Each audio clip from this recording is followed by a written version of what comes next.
espera que a vida seja feita de ilusão. Pode até ficar maluco ou morrer na solidão. É preciso ter cuidado pra mais tarde não sofrer. É preciso saber viver. Uma pedra no caminho você pode retirar. Uma flor que tem espinhos você pode se arranhar. Se o bem e o mal existem, você pode escolher. É preciso saber viver. É preciso saber viver. É preciso saber viver. É preciso saber viver. Saber viver. Pessoal, não está sendo fácil, mas a dificuldade está aí, a gente precisa saber viver essas dificuldades, tá? A gente já passou por várias delas, a gente ainda vai passar por muitas outras e a gente tem que se virar, a gente tem que dar um jeito, é preciso saber viver. Vamos começar então a nossa proposta da aula de hoje? Hoje a gente não tem vídeo aula, hoje a gente tem um vídeo diferente, é um vídeo de uma análise reflexiva, mas que troço é esse? Vamos tentar entender? Bem, análise reflexiva vem de dois termos, então vamos analisá-los separadamente. Análise consiste no exame detalhado sobre determinada matéria ou assunto, observando todos os pormenores que formam cada parte de um todo. Ou seja, analisar é quando a gente examina, é quando a gente investiga, observa cada detalhezinho considerado importante. Reflexiva vem de reflexão, tá ali. É o cuidado que se tem em relação ao próprio processo de entendimento, atenção aos eventos da consciência e ao plano das ideias. Refletir, no caso, é tomar cuidado com a forma como a gente está produzindo saber, conhecimento, entendimento, ideias. A gente vai agora observar de uma maneira mais organizada o conteúdo para tentar perceber se de fato a gente está assimilando todo o processo de conhecimento. Combinado? A gente estudou dois conteúdos, a Revolução Industrial, tá aí, e a Revolução Francesa. São os conteúdos mais importantes, tá, da nossa série do 8º ano. Se você tiver alguma dúvida, é só me buscar que eu vou te ajudar, ok? Mas vamos recordar, eu acho que você está compreendendo, você está entendendo. Por exemplo, nós estudamos lá nas nossas aulas que a Revolução Industrial é um processo iniciado lá no século XVIII, no século XIX, mas que se estende até os dias atuais, basicamente ligado à substituição da forma de produção das manufaturas pelas maquinofaturas, pelas máquinas, da energia humana, da força humana que movimentava essas máquinas, por outras fontes como vapor, hidráulica, fóssil, ou seja, por outros combustíveis, e da fabricação que era doméstica, em casa, para a produção industrial, nas fábricas, ok? Vamos perceber lá o seguinte: quando a gente estudou lá os modos de produção, a gente viu uma primeira etapa, o primeiro estágio, que é o da produção artesanal. Vocês lembram disso, né? Que era feito manualmente, que a matéria-prima era mais natural, que o produtor ele possuía os meios de produção, ele trabalhava com a família dele, com as suas ferramentas, que guardava em casa, tá? Uma produção doméstica. Já na segunda fase, a segunda etapa, que a gente também observou, da manufatura, que surge lá na época do renascimento comercial, do renascimento urbano, surge também com as oficinas. Lembra disso? Os burgueses, eles começaram a reunir um número maior de artesãos, formar as oficinas de artesanato, e daí esse burguês se tornou o patrão, dono das instalações, dono das ferramentas, e ele colocou as pessoas para trabalhar. Só que ele começou a pensar, por exemplo, numa forma de aprimorar essa produção. E dentre as principais inovações técnicas desempenhadas no modo da manufatura, aquele que mais se destaca, presta atenção, o que mais se destaca é a divisão do trabalho em etapas. Você coloca, por exemplo, um sujeito para fazer uma etapa, o outro para outra etapa, o outro para outra etapa, e por aí vai, tá? Esse é o sistema manufatureiro, é o sistema da divisão do trabalho, tornando o trabalho assim mais rápido e mais eficiente. A gente até observou com o exemplo do alfinete o quanto a produção se acelerou, tá? E o quanto esses alfinetes eles tinham uma melhor qualidade. Só que a inovação tecnológica não para por aí. Vem ainda uma terceira fase da produção, que é o do sistema fabril. Já agora os burgueses com muita grana, enriquecidos, formam lá um sistema muito mais elaborado, complexo, né? Aceleram ainda mais a produção com galpões extremamente organizados, com as ferramentas certas, nos espaços certos, com uma função melhor definida para cada um e, obviamente, substituem as pessoas por máquinas movidas a vapor. A partir desse momento, as pessoas passam a trabalhar para a máquina, tá? Fornecendo matéria-prima, limpando, arrumando. E esse é o sistema, por exemplo, que impera até os dias atuais. Esse processo, a Revolução Industrial, começa lá na Inglaterra. Você lembra por quê? Tá aí, ó. Por que na Inglaterra? Porque tinha acúmulo de capital, né? O renascimento comercial fez com que os burgueses lá estivessem enriquecidos o suficiente para botar a Revolução Industrial em prática. Segundo, porque tinha um controle do campo. Lembra lá que quando as aulas ainda eram presenciais, a gente observou que o parlamento mandou fechar as terras comunais, lembra disso? Cercar os bosques. Isso fez com que a população mais pobre abandonasse a área rural, tá? E fosse para a área urbana. Lembra que isso tem um nome na geografia, êxodo rural. O êxodo rural fez com que uma massa de pessoas miseráveis pudessem trabalhar por qualquer valor, tá? Ganhando qualquer coisa nas indústrias inglesas, tá? Além disso, formou grandes proprietários de terra para produzir lã suficiente para abastecer as indústrias.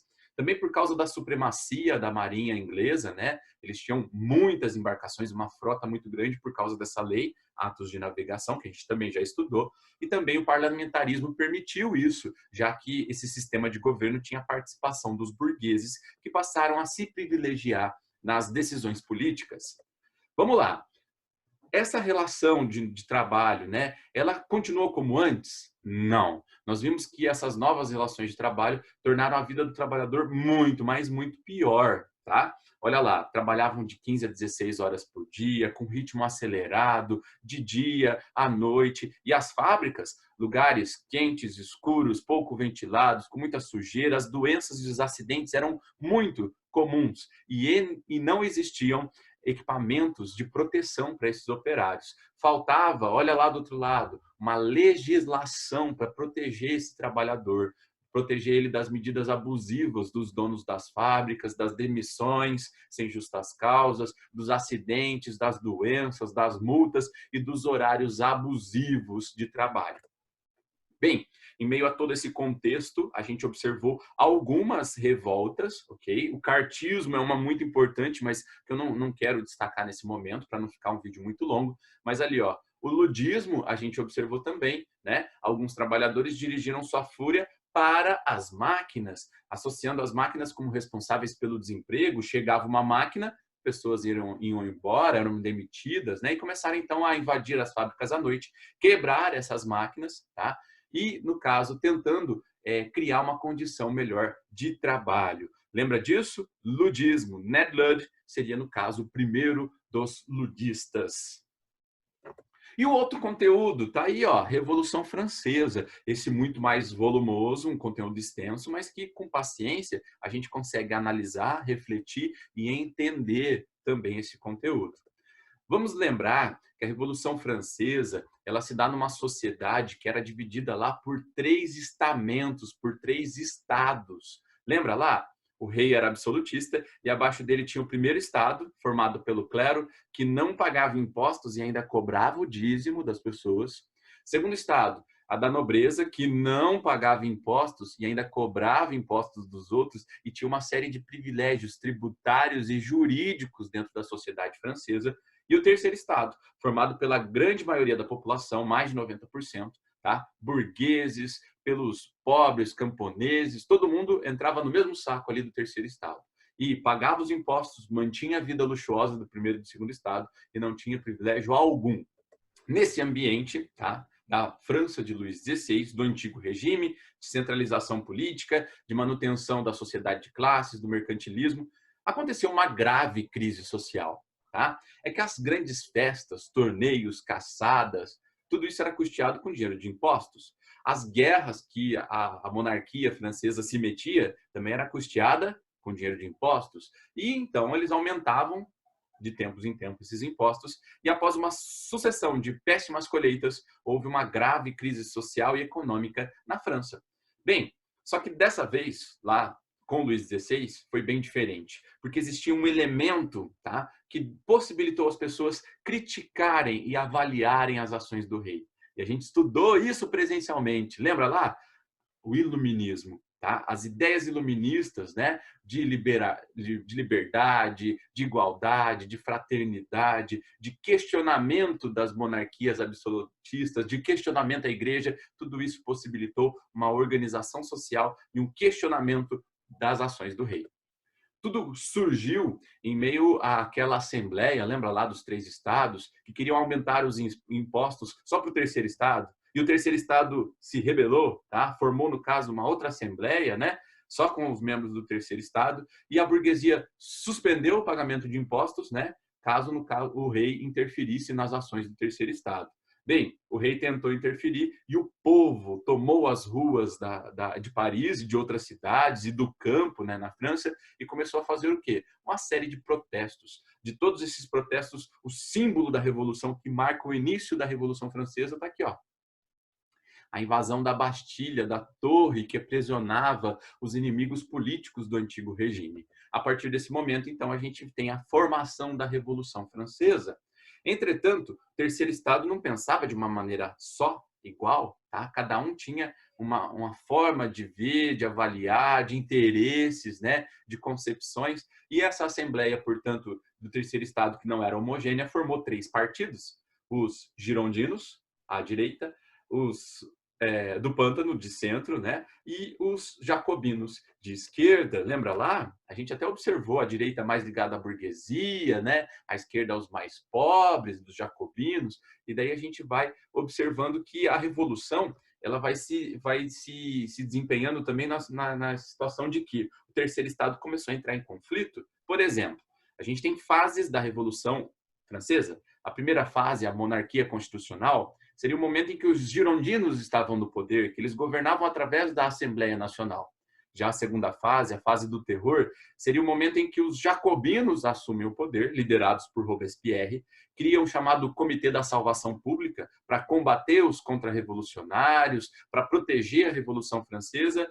É um período, por exemplo, de muito desenvolvimento social, com leis muito interessantes, mas que, por outro lado, né, leis ligadas à educação, ao Estado laico, mas, por outro lado, um período muito violento, já que nesse combate aos contra-revolucionários, 30.000 pessoas foram mortas. Por isso o nome, período do terror.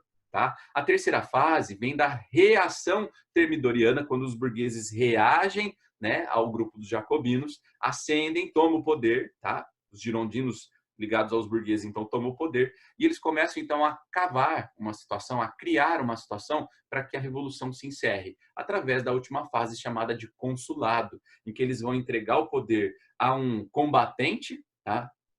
Pela revolução, um cidadão chamado Napoleão Bonaparte, né? Que tinha como missão para os burgueses, para os girondinos, pacificar a França, por fim a Revolução Francesa, porque ela atrapalhava os negócios, porque ela impedia o desenvolvimento econômico e social, segundo a análise dos girondinos. Pessoal, eu espero de verdade que esse vídeo tenha ajudado a todos vocês. Caso falte alguma coisa, não fique avexado, não fique com vergonha, me procure, porque com certeza eu vou te ajudar. Estou com saudades. Não é o modelo ideal das nossas aulas, mas é um modelo que está dando certo, ok? Está dando certo. Qualquer coisa, estou à disposição. Um beijo, saudade e até a próxima.